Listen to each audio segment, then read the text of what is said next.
dear CEOs and fellow hamsters. Today we're diving into some daily habits that might be draining your wallet faster than you'd think. These sneaky money stealers are hiding right under your nose, and I'm here to spill the seeds on how they're eating them up. So stick around, because it's time for a major hamstervention.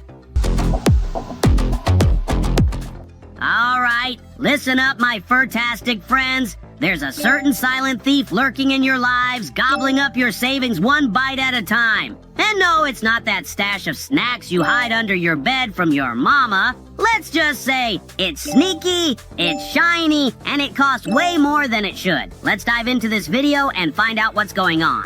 What do you think the biggest wealth killers are? Car loans. It's because of a trend that I kept seeing. As I wrote the book, I was comparing all the debt levels of a consumer debt in America. We've heard the number, well, 1.7 trillion in student loans, there's a crisis out there. And then I looked up and I saw that car loans were meeting student loan debt. It was at 1.6 trillion when I wrote the book, and I was flabbergasted. How did we get here? How did we go from a car as a necessity from A to B? Back in my day, it was like 25 grand was a brand new car. And now it's normal for someone to call into the show and say, I bought a car, we have $50,000 loan at 9% interest on this car, and it just blows my mind. Sorry, dude. I do not agree this time. Cars are still used to get from point A to point B. They're driving us straight from home to Debt City. Maybe instead of vroom vroom, it should be doom doom. The moral of the story: be more like a hamster. We only need 2 little paws to get around. Well, 4 to be exact, but who's keeping track? So, we've got it.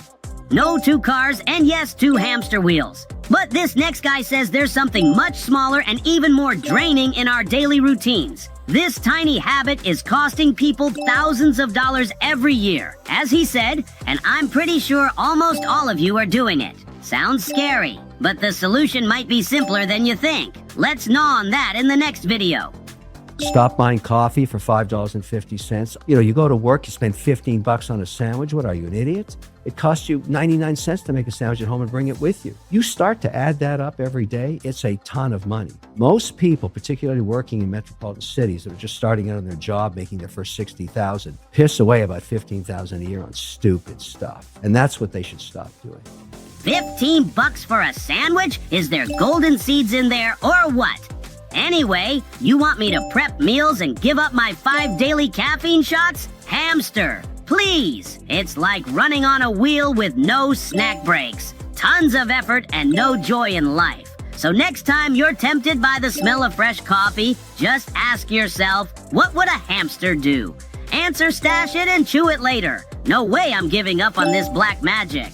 But who knows, maybe that's some solid advice for humans who want to stash some cash. For more wisdom, don't forget to like, subscribe, and see you in the next video. And remember, hamsters are power. One for all and all for one. Bye. Hi, my dear CEOs and fellow hamsters. Today's video might make you question everything you thought you knew about wealth. Think you've got what it takes to be in the top 1%? Or that you've got property ownership all figured out? Well, from hidden realities to the wild wheel of real estate, I'm here to spill the secrets. Let's roll in. Ever wonder what it takes to gnaw your way up to the top 1%? Spoiler alert, it's a lot less than you'd think. You might even already be there. Curious to find out? Let's roll into the video and dig into the details. Do you know how much money you have to make in order to be in the top 1% in worldwide terms? Oh, worldwide Yeah, terms, yeah, it's a because, lower well, number. we're not- $53,000 a year? It's 32. You Oh, make $32,000 a yeah, year, you're in the top 1%. Yes. Let's say you can have a meaningful life by adopting responsibility, but it's a heavy load. You got to be awake and alert and on your feet and moving towards something difficult. You have to have some self-control. You have to sacrifice in the present so that the future is better. It's complex. You have to integrate a lot. And when you take on some responsibility, your life has meaning. You think, I want a meaningful life. It's like, maybe you do, if you're willing to take on the responsibility. What's the alternative? Well, to garner a lot of unearned sympathy for your victimization position, and to, at the same time, take down the people who are willing to take more responsibility than you. It's a nasty game. So I know who the rich is. The rich is always someone who has more money than me. That's who the rich is. I don't put myself in that category, especially if I'm pursuing this victim mentality. Oh, so if I make $32,000 a year, I'm hamster royalty now? Well, I still don't see any gold-plated wheels or a butler to fluff my fur, so something must have gone terribly wrong. Guess I'll give this whole meaningful life and sacrificing today for tomorrow thing a try. Sure, I could just play the poor me hamster, but where's the fun in that? Listen up, my rookies. If you think being a landlord is like having automatic snack refills, do I have a surprise for you? Take it from a hamster who's seen a few cage flips. Owning property means dealing with a lot more than just squeaky tenants. Ready to hear what they never tell you about the landlord life? Let's dive in. I've owned over 2,000 pieces of real estate in my life. I've got several $100 million worth of real estate today. One thing I know for sure is if you tell me the renters are going to pay the payments for you, that tells me you've never managed rental property. That tells me you've never done it. That's 100%. You are a novice at best, an idiot at worst. I got to say, Dave Ramsey has a point, and this is the truth.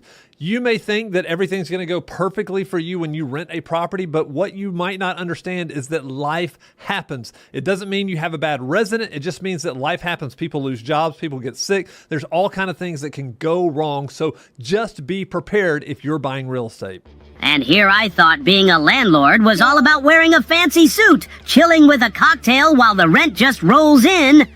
Turns out it's more like trying to keep a bunch of hamsters in line, each one trying to eat your stash and run off with your favorite wheel. The truth is coming in hot. For more wisdom, don't forget to like, subscribe, and see you in the next video. And remember, hamsters are power, one for all and all for one. Bye.